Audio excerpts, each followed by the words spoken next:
New Thought Media Network. We are a global broadcast network of positive music, media, and entertainment, inspiring humanity's evolution along the journey of enlightenment and creating a world of love, peace, empowerment, and prosperity for all. New Thought Media Network.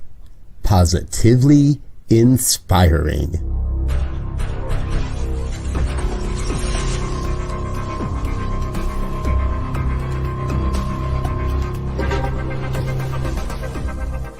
Live from a secure concrete bunker somewhere in Ohio, New Thought Media Network presents Pastor Michael Mangus with Friday's Fireside Chat, spiritual conversation for today.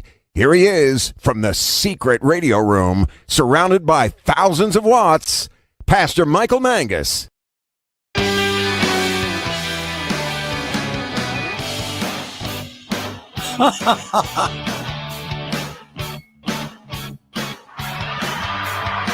Yes, at the thousands cheer.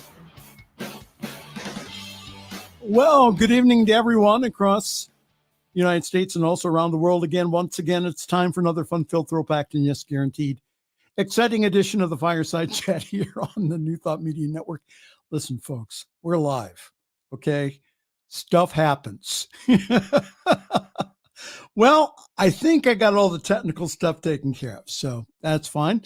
So we do have a guest this evening here on the Fireside Chat, someone who we've had on Jim Webb's show. Author and speaker Henry Harris will be right with us here in just a few moments. We're going to be respectful of his time here. We're not going to go through all the news tonight, but we will do a couple of news articles. Good to see everyone with us tonight. Again, sorry about the technical challenges, but again, that's what happens when you are live. Well, a couple of stories I wanted to talk about this evening in our shortened version of the news, and that is the will of the voters. Ohio Republicans pledged to push back on abortion and marijuana issues. Isn't that interesting? Well, this is from my home state of Ohio. So again, anything from Ohio, I like to at least bring up here on the news. A majority of Ohio voters on Tuesday chose to enshrine abortion rights in the state and also to legislate recreational marijuana.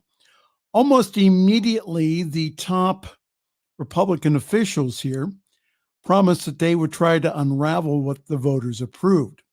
So the unofficial results for both issues 1 and 2 are right around 57%.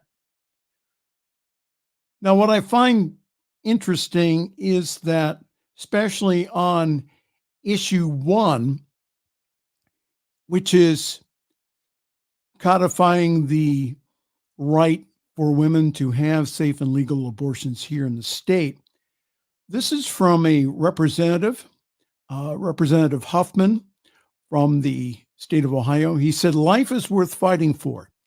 As a grandparent of 8, the life of the baby is always worth the fight," Huffman says. The national abortion industry is funded by wealthy out-of-state special interests that spend millions, we're going to talk about that, millions to pass this radical language that goes far past abortion on demand. This isn't the end. It really is just the beginning of a revolving door of ballot campaigns to repeal or replace issue 1. Democrats here in Ohio, for their part, says that the election proved Ohioans support abortion access and don't want the GOP-controlled legislature to restrict it. Says, "I never understand and never underestimate what this Republican supermajority that is drunk on power, what they will plan to do," said the House Minority Leader, Allison Russo. She's a Democrat from Upper Arlington. She said, "But at the end of the day, the people of Ohio have spoken very loudly and clearly on this issue, not just tonight, but also in August, that they want abortion rights and they also want personal freedom." So I'd like to say this to Representative Huffman and others. If you really want to promote life, pass legislation that promotes childcare, that promotes education, that promotes food subsidies. When individuals say that they are pro-life, they really mean that they're pro-birth. There is very little support for single mothers and their families after children are born. So the voters of Ohio have spoken not once but twice this year. Please take the billions of dollars that are spent on so-called pro-life activities, and could you put those towards pro-family initiatives? Now, after issue 1 passed here in Ohio, I noticed that my neighbor put on his vote no sign Bible verses that were taken completely out of context. So my inner wisdom was just to take down my yes signs and let it go. So thank you to my fellow Ohioans for showing the world that we do care about a woman's choice and also health care. Couple more stories that I wanted to cover tonight. The war on the West Bank continues. The UN Human Rights Chief has called on Israel to grant his team access to the Gaza Strip to investigate competing claims about the Al-Shifa hospital. The situation needs an independent international investigation, Volker Turk said. The request comes after Israel released a photo and video on an alleged operational tunnel shaft it claims that was found near the Al-Shifa hospital complex in Gaza. Hamas has rejected the claim as a baseless lie. Earlier today, the body of a second hostage was recovered near the medical facility. An Israeli military spokesman said she was identified as a 65-year-old Israeli woman who was kidnapped by Hamas militants on October the 7th.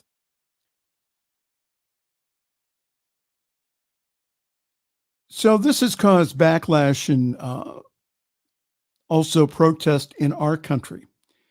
And it's what happens with individuals that feel that they need to take some type of retribution.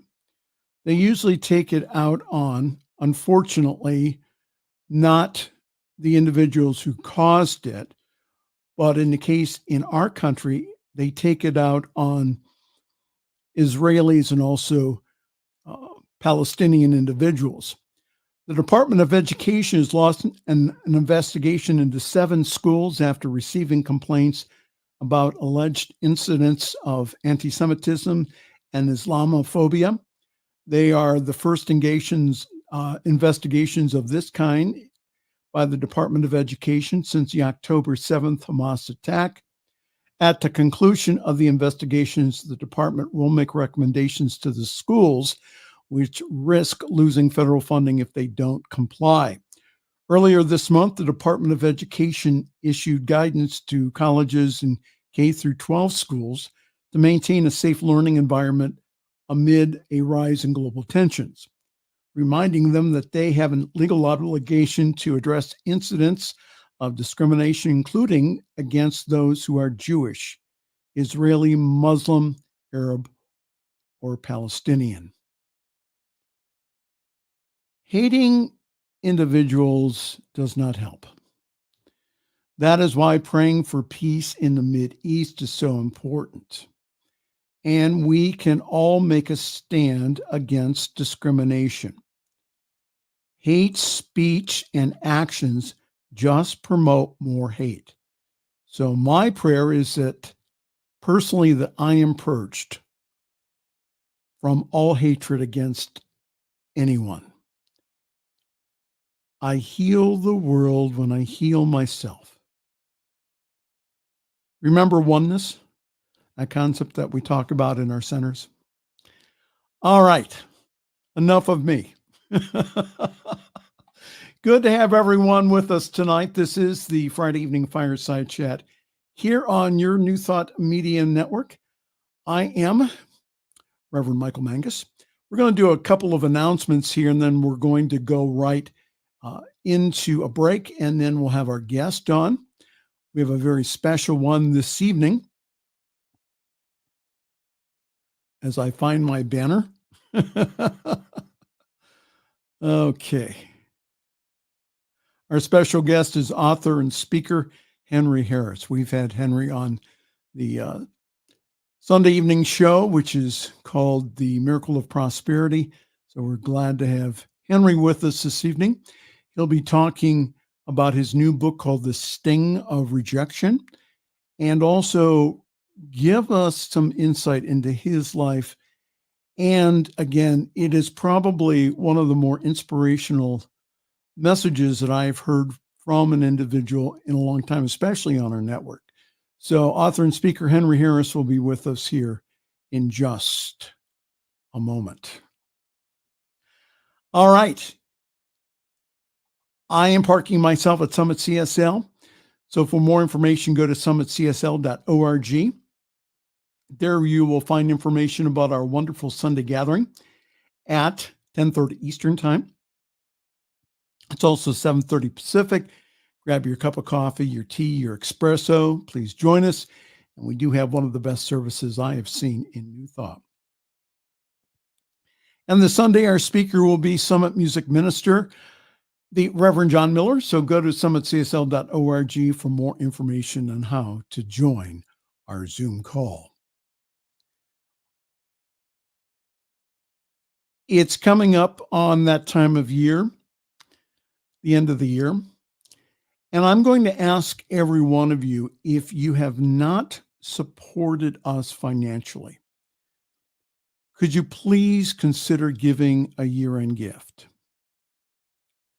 We still have some outstanding bills from 2023 that we need to catch up on. And also to provide seed money for us to go through the open doors that we have to spread the good news of New Thought around the world. If you could help us, please, ntmedia.org/donate. Please give a very generous one-time gift.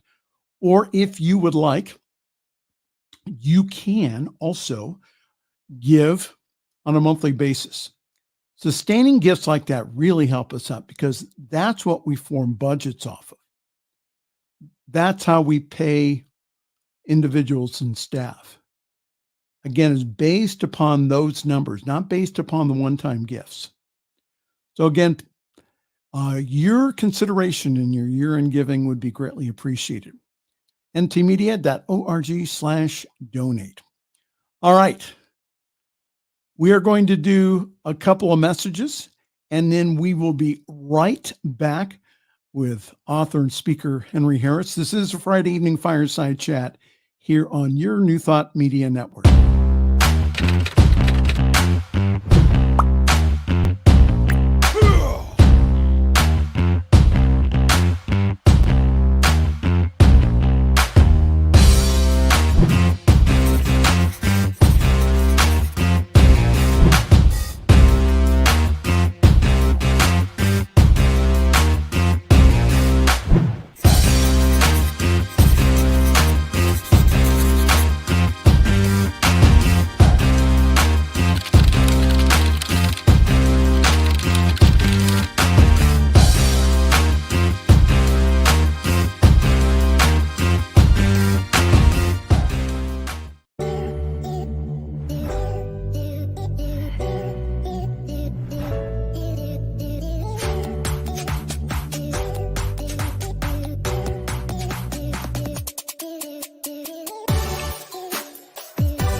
The views and opinions expressed by Pastor Michael Mangus are generally right.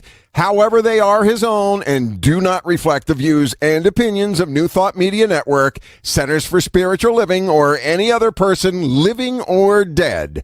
As they say in the 12-Step Recovery Program, take what you like and leave the rest. Here again is Pastor Michael.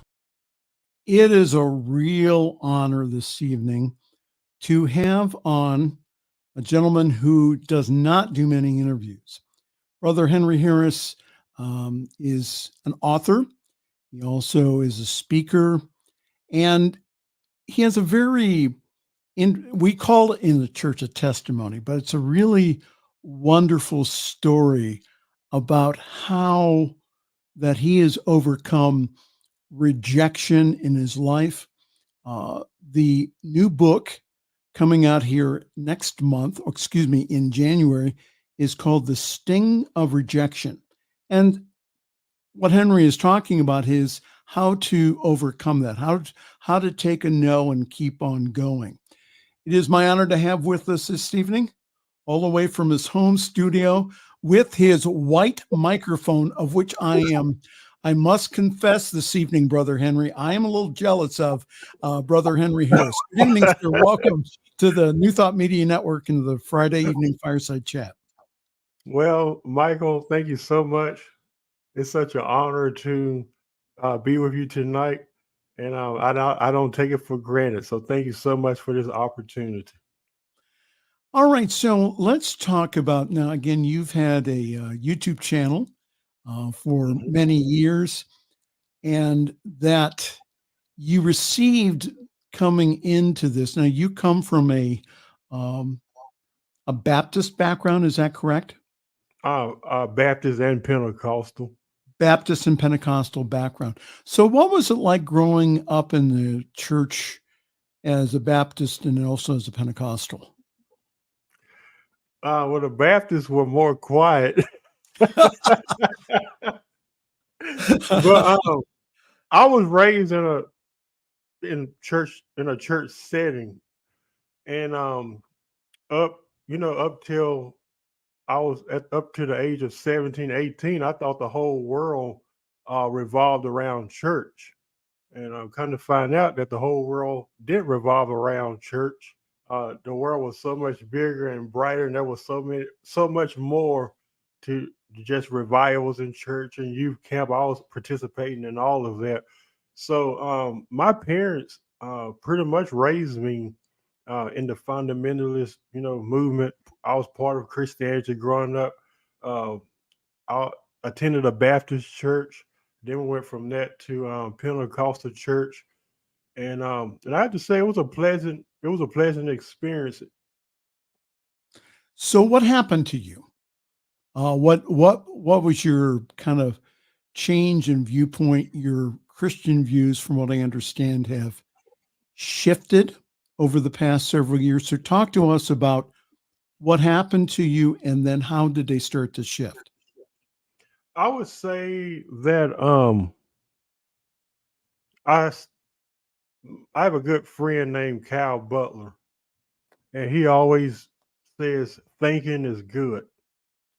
Well, come to find out, Reverend Michael, that growing up in the fundamentalist camp, you were forbidden to think for yourself. You were forbidden to ask questions, in Yes. regards to scriptures and things like that. So I just started to I saw a lot of abuse of power from leaderships. I saw how professing Christians were treating people. I saw this distorted image that people painted of God. And I went along with it for so long because I was part of it.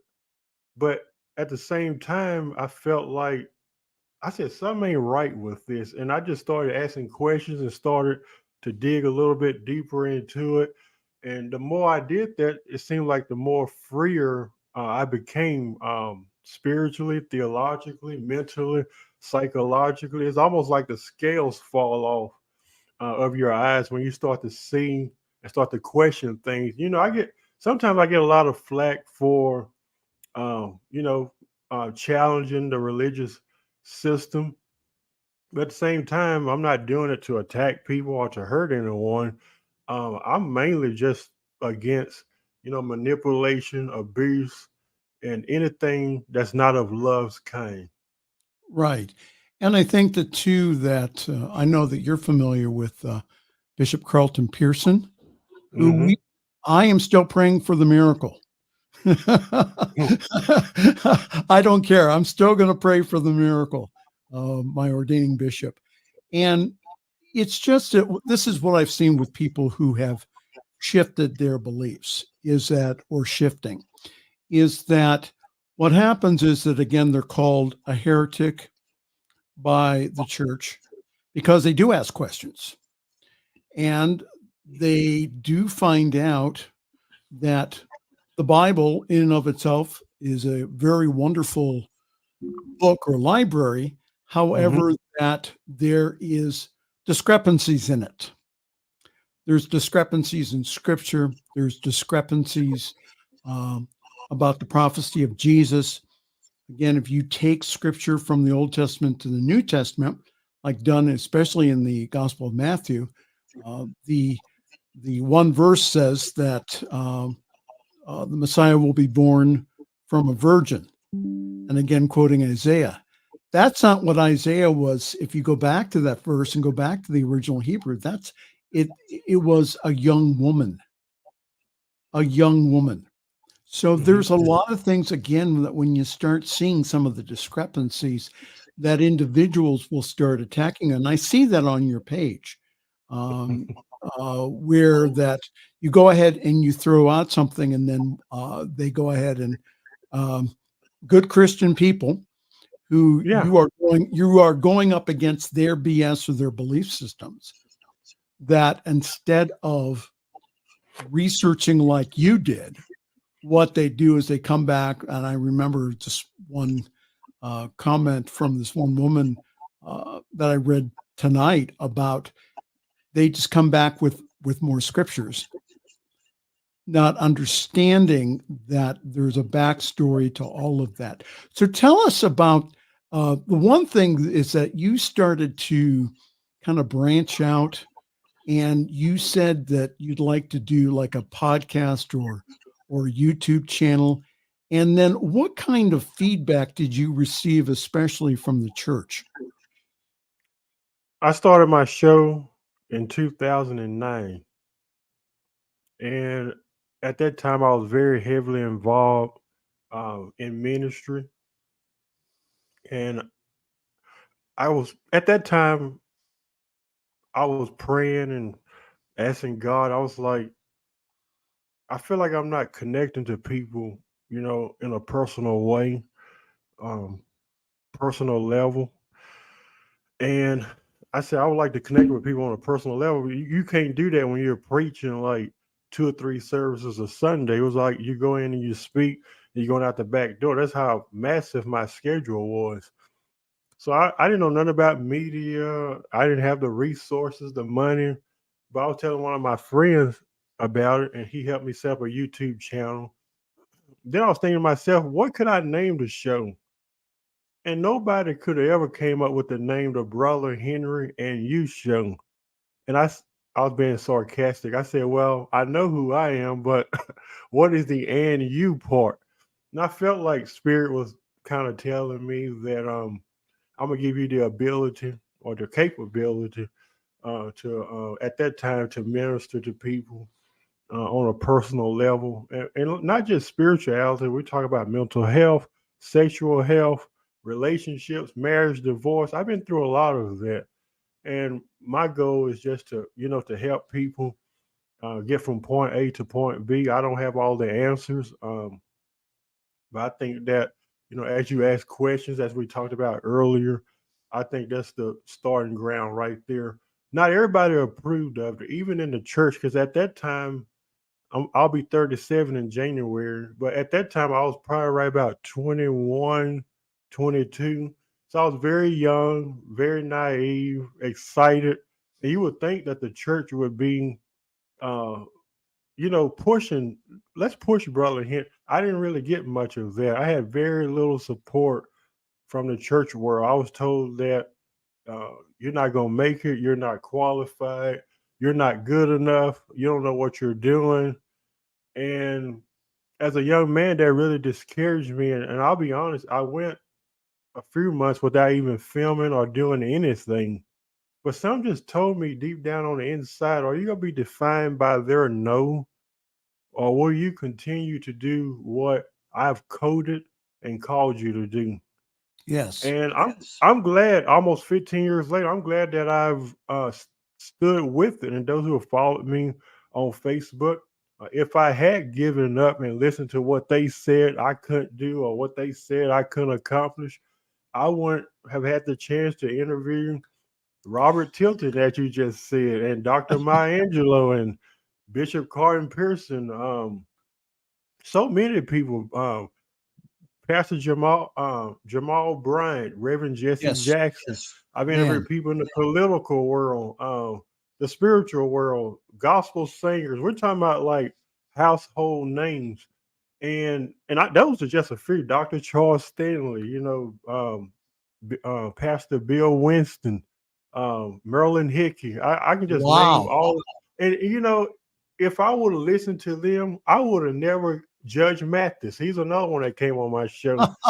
If I would have listened to them, their no, I would have never succeeded in life. So hopefully, those that's watching now, if there's something that I don't got the resources, I don't know how to start. I didn't know either, but I just took a step of faith and said, I just feel like this is something I'm called to do.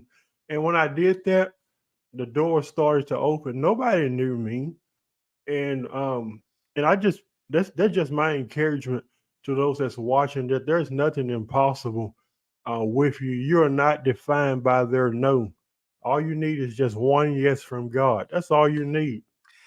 So why did, again, and I kind of hear some of the church mothers in saying, well, Henry, are you really sure you want to do this? You really,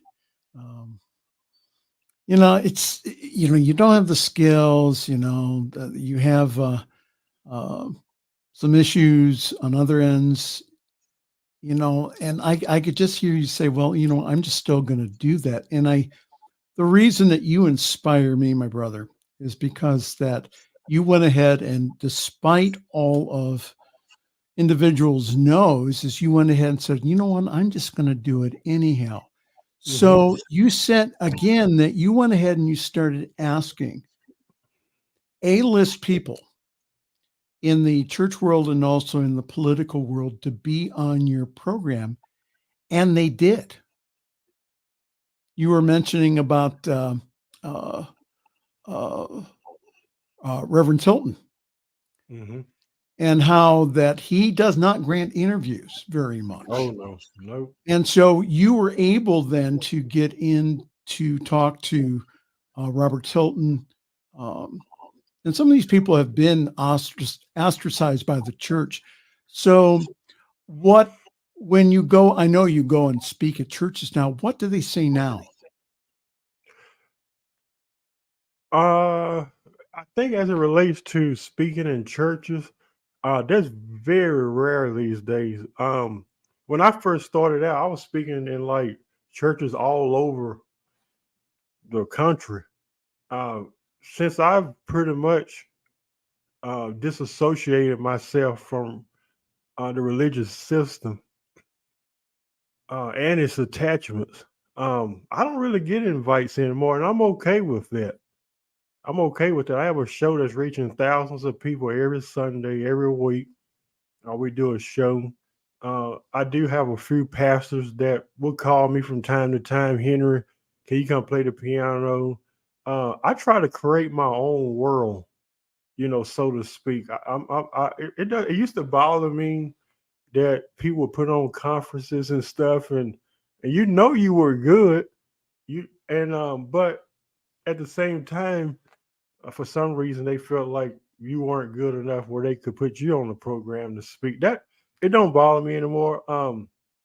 It seems like the older I get, my speaking and preaching in church is becoming very rare. Uh, I'm to the point now where I love what I'm doing now, and if I never get another invite, I'm okay. I really am. So now you taught yourself how to play the piano. How did that come about? I started playing the piano when I went to Bible school. I went to Bible school in Yeah. 2007, and we used to go on choir tour. And my piano teacher, Cheryl Mosier, well, she wasn't my piano; she was a choir director. Everybody had a part, and she said, "Well, we got everybody doing a part. One played the saxophone, one played the drums. I would do the speaking because they knew I was a preacher at that time. I would do the speaking, and they said we need somebody to play the piano. So I learned this one hymn called "Over in the Glory Land." I don't know if you heard of that before. So I've learned that, and then I started to sit. We used to go. We used to stay in parsonage at different places, and some of these places, the church was on the same place where the parsonage was, and the Hmm. church was always open, and the piano was in there. I was like, I really like this. So I started playing and playing and playing, and pretty much just self learned different worship songs and jazz, and I just kind of sat there and just kind of felt that out, and I just that's pretty much how I developed my talent in playing the piano. How wonderful. And again, that uh, I hope this is inspiring you for you to take action too in your life. If there's something that you want to do, go do it. Please Yeah. just go do it. And I tell folks, I went back to school when I was 57 to go back and get my master's degree and also to go through formal ministerial training, of which I did not have up until 2016.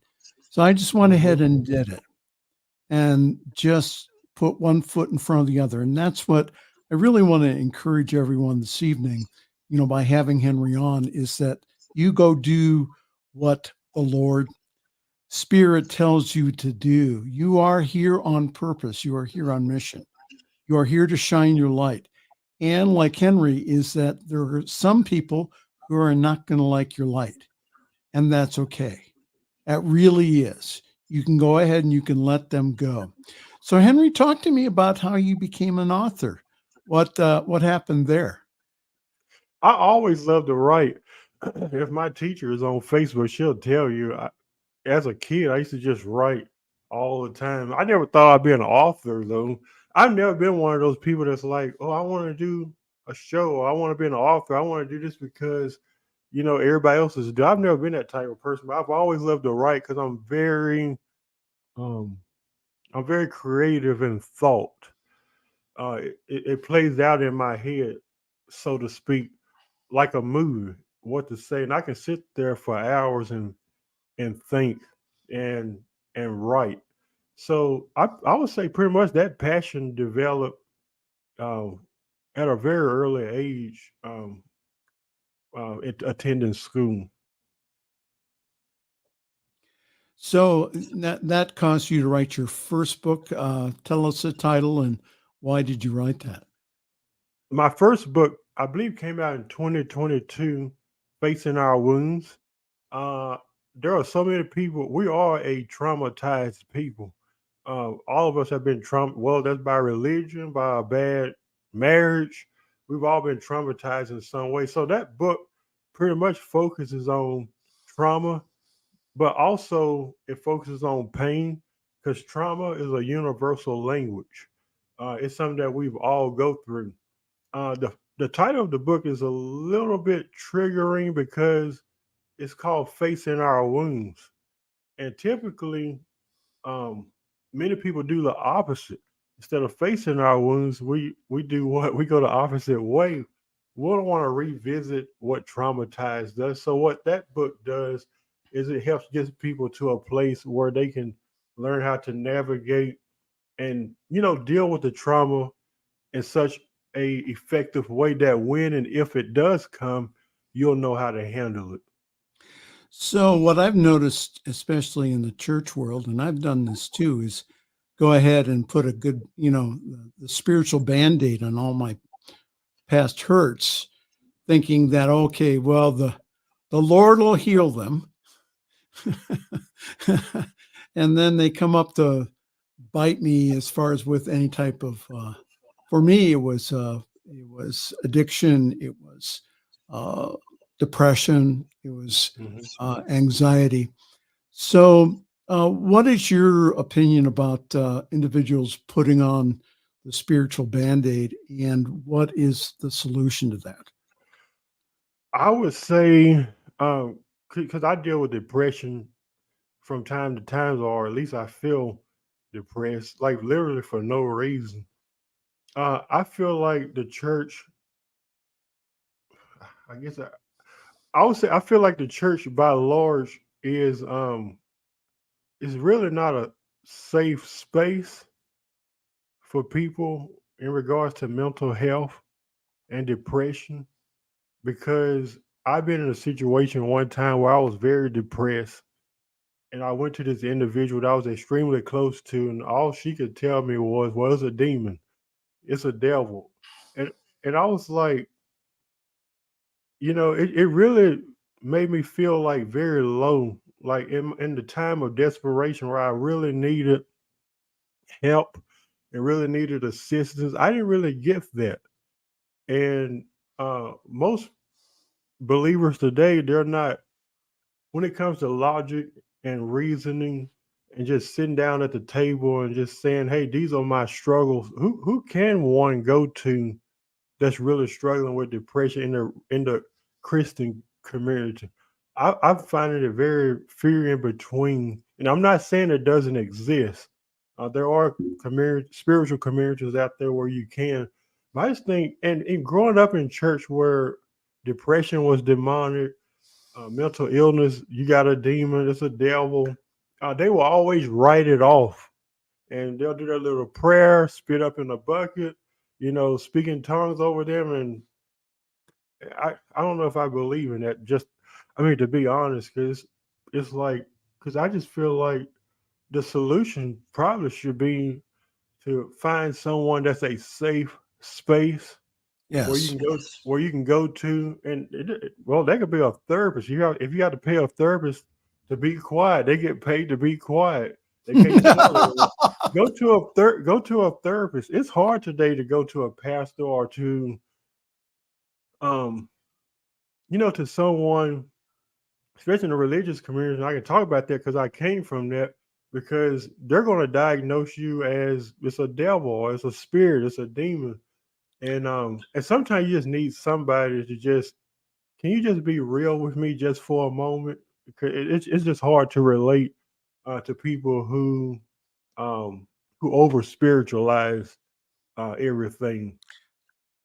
Yeah, I know that for myself, that especially going through formal ministerial training the past few years, is that um, I think that overall pastors are being trained better if you Yeah. go to a seminary, and that they're learning to recognize mental illness and know it's not the demon that you need to have prayed out of you, but how can we show uh, the love of Christ? How can we show the love of Jesus in that situation, rather than to go ahead and to, again, to demonize an individual because they have feelings of depression? And um, again, I've been in the church world too for a long time, Brother Henry.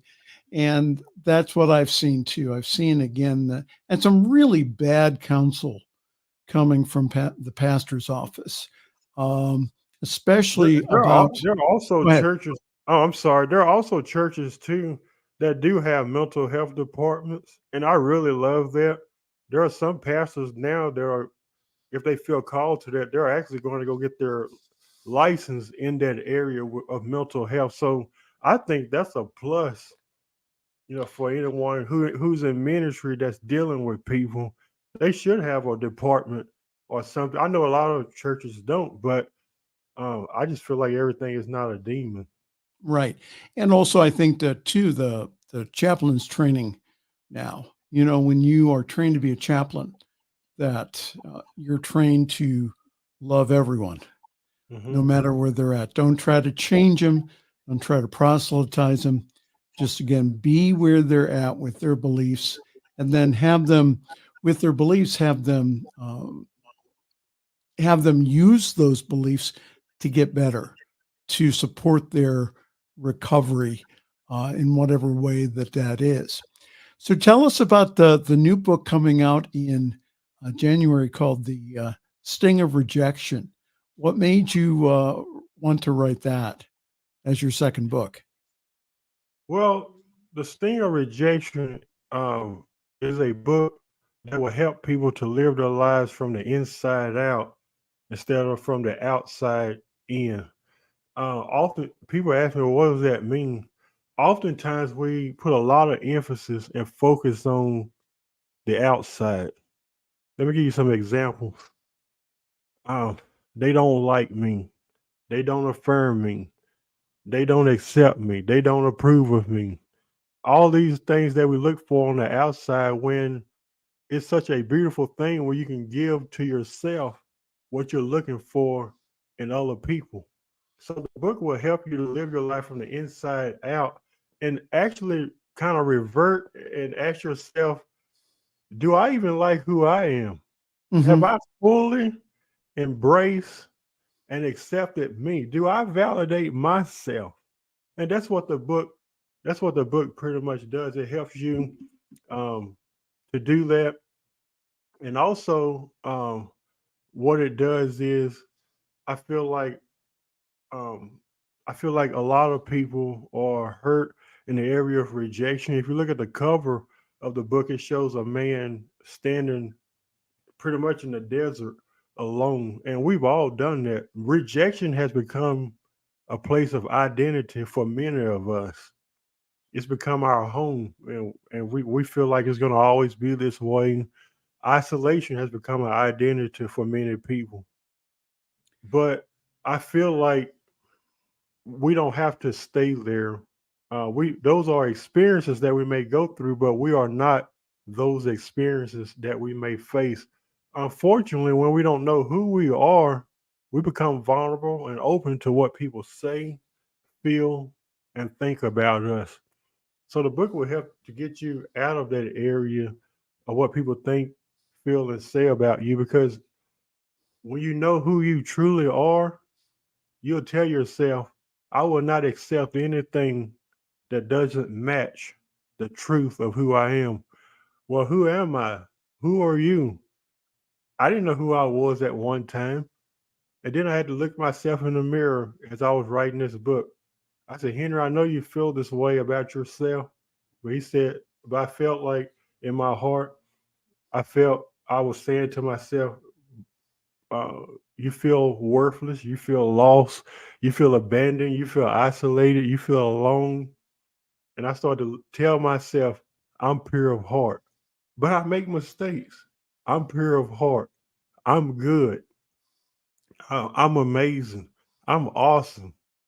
And a lot of times it's hard to believe those things when you were bullied as a child. And I talk about that in chapter one. Chapter one is called The Root of Rejection.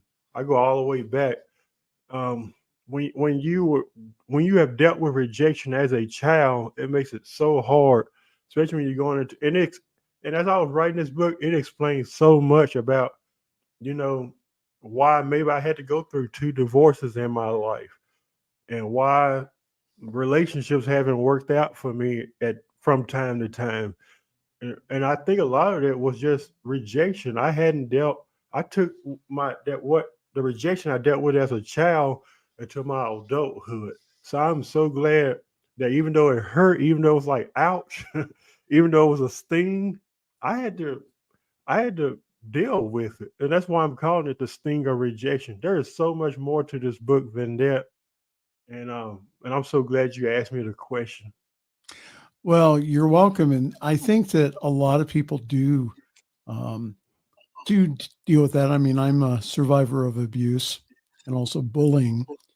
And that I think that that's where what I heard you say was that basically is that you needed to take all those things that people said or that you felt that you were and start changing them around to the truth about you. I call it the God essence as you. So without really getting into all the contents of the books, what are some of the things that you recommend that people start doing so that they can move ahead in their lives? I would say, I think there's just, I'm not saying there ain't multiple things to do, but I would say for me, and if this works for you, do it. Um, I would say, what do you believe, and why do you believe that about yourself, and where does those beliefs stem from? Where do they come from? And that's what I would say. I think that's a wonderful place to start. So talk to us about your wonderful YouTube channel and how can people find you on YouTube? My YouTube channel, you can go to YouTube, type in Henry Harris 100. The Brother Henry and You Show, you can type that in, but that's where people can go and watch the show. Our show is very diverse, very inclusive. Um, there's really no right or wrong. I'm just very open to what people have to say. I'm not real quick to disagree anymore because in the areas where I was so fast to disagree at one time, I look at those as opportunities to learn where people are at on their journey, their spiritual journey, or their walk in their lives. To me, it's not really about being right. I just want to hear people's hearts. Our show is very, like I said, very inclusive. We have LGBT people on our show. We have pastors on our show. We've had TV people on our show. Um, like somebody said, there is probably anyone that Henry hasn't interviewed because that's just where my heart is at. I'm just a people's person. I want to hear people's story. I don't judge anyone. Everyone is invited to the party. Well, and again, that there's probably a list of people that. So, who are three people that you would like to interview in the future? Oh, nobody's ever asked me that question. I would say President Barack Obama. Okay. I would love to talk to him. And when I say these names, I'm actually envisioning it in my head and I'm speaking it to the atmosphere. And Yep. for some reason, every time I do that, I get an approval email. so, um, and so President Obama is somebody I would like to interview. Um, who else? Tyler Perry. Yes. He's an actor, producer. I would love to Mhm. interview him, and I would love to interview Oprah Winfrey. Oh, wow, how wonderful. Yeah, Well, I've good. got Well, other I big. mean, you I've got other big names, so why can't I? Why can't you I know get what? them? Why not? Again, you've had a lot of people that, again, that you've asked, and they have, for some reason or another, they sent something in you that they said, "Oh, Henry's not going to beat me up. He's going to." Um, I've yeah, had some of them. go ahead. I've had some of them tell me that they said because I always ask why did you come on. They said one in particular. I don't know if you know Perry Stone. He's on TV. Yes. Uh, his team said he felt safe with you, and when I heard those words, that just brought tears to my eyes. I said I want everybody to feel safe with me, Yes. especially when you're famous. They get a lot of flack, they get attacked a lot. But when you have somebody tell you they feel safe with you, like that, that's like that's very like priceless. Yeah, and anyone who's seen this show over the past 3 years is that I don't ask gotcha questions. I feel safe with you. Oh, thank you. Well, no, I don't, the thing is, I think that, even if we disagreed, that would be all right. I'm okay with that. I think that, we can, like, for example, like my neighbor who wrote Bible verses all over his vote no sign, which I thought was really interesting. He quoted Yeah. What did he quote? He quoted Exodus 20:13, which is thou shalt not murder or thou shalt not kill, and also John 3:16, which I thought was really interesting to put on a sign after that. Again, did Jesus mention abortion in the New Testament? Of course not. And also that there's, I don't know. I think, caring about women and their choices for me is important. And I think that we need to also provide support for single mothers who decide to go ahead and to bring their unplanned pregnancy to full term. I don't see that yet. Yeah. It's their bodies too. Well, how as a man, I'm just speaking as a man, because I don't have that choice, but how can I make that choice for another individual that is made between them, their God, if they believe in one or not, and also their doctor? That's not a decision that's for me to make. And so what I encourage individuals to do, especially, we offer on this program, we're real. And we offer hopefully some solutions that we speak into the atmosphere of being pro-family, of, supporting single moms, especially, and also for men, especially in spiritual communities, to be the father for young men and women, to be there for them. Henry, our time has flown by. Is there anything you'd like to leave our audience with tonight? Yeah, I would just like to say, just be encouraged. Know that you are amazing. You're pure of heart. There's nothing that's impossible for you and with you. And I wish you the best. Oh, can we get an amen from everybody? Amen. Amen. Hallelujah. Amen. See, something that people don't understand is my first few years in church, coming back to church, were in mostly Black churches where I was the lightest skinned individual in the room. So we used to have church sometimes 2 and 3 hours. Ooh, yeah. Ooh, yeah. I believe it. I believe it. Henry, again, thank you so very much. The book is coming out in January. It's coming out in January. We're going to have a lunch party, I believe, January the 4th. I'll send you that link. And yes, please. I'm going to be sending it out early. And it's just a link you hit going. And then once it premieres live, everybody will be notified. We have some special guests. The keynote speaker is Reverend Dion Boyce. We have some Dino Carsonoxus, the famous piano player. He's going to be on. Dino. We got a lot. Oh, yeah. We got a lot. He's been on my show a few times, too. So we got a lot. It's going to be it's about an hour and 20-minute event.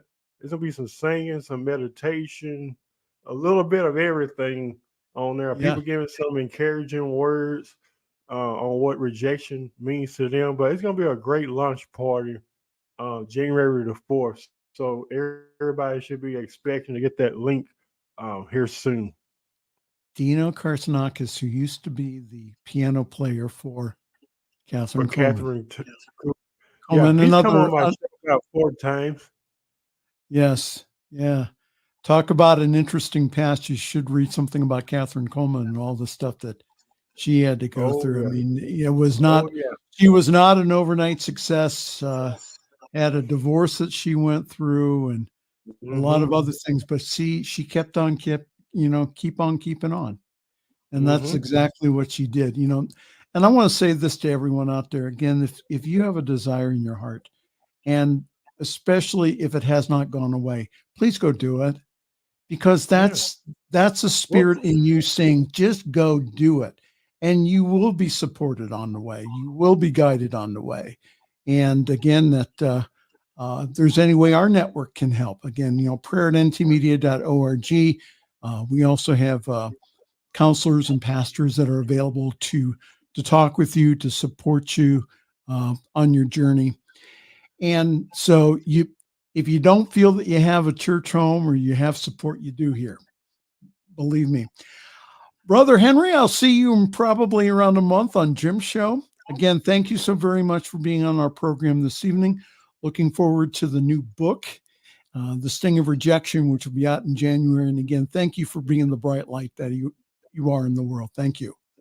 God bless you. And would like to encourage everybody to watch Friday's Fireside Chat with Reverend Michael. Oh, thank you, sir. All right. Now you stick around. Now I'm going to close up, but you stick around. I'll be right back. So again, thank you everyone for being with us this evening. Sorry about the technical difficulties to begin with. Hopefully that we'll have other people watch the show then afterwards. Again, for your year-end giving, if you could consider, again, a gift, a one-time gift to this network, the New Thought Media Network, where we're able to have on wonderful people like Henry Harris, where we're able then to encourage you to be the God being that you are. The Christ within you is the hope of glory. So we'll talk more about this as Christmas comes. But again, if you could consider us, please go to ntmedia.org/donate. Really appreciate your support. And thank you for partnering with us. Thank you for you helping us take this wonderful message to the world. So on behalf of myself and also Brother Henry, I am Reverend Michael Mangus. I'm going to wish you a very pleasant good night and also sweet dreams. Thanks for joining us this evening for Friday's Fireside Chat with Pastor Michael Mangus. Join us again next week at 8 Eastern, 6 Mountain for more spiritual conversations for today. For more information and replays of past shows, please visit the New Thought Radio and Media Network's Facebook page. Until next week, may God bless you richly and abundantly.